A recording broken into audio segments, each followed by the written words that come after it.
This woman noticed that her neighbors were acting strangely and decided to go out to ask what was going on.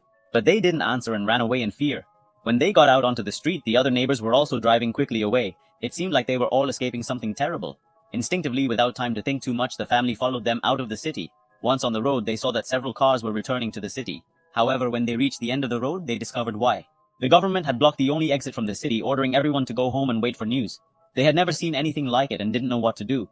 A rock from the cliff fell on their car, prompting them to follow the sound and look up at the top of the mountain, seeing it shaking violently as if it would collapse at any moment.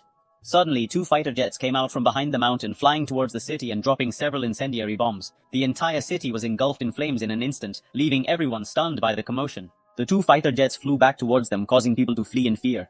The family ran to the top of the hill. The mother knew a shelter nearby. Soon after they ran, the place, which had been full of people before, was engulfed in flames. It seemed that the government... They didn't want to leave any witnesses. They hurried to find the entrance to the shelter, and then the 2 planes came back for them. Just as they closed the hatch, the bombs fell. After a while, Jack discovered that the shelter had a good amount of supplies stored, as they didn't know what was happening outside. Their first priority was to survive in the basement, and so they spent a whole year there. During that year, they got used to life in the basement, locking the entrance with everything they could, because they knew that the outside world was not safe, and they might be the only survivors.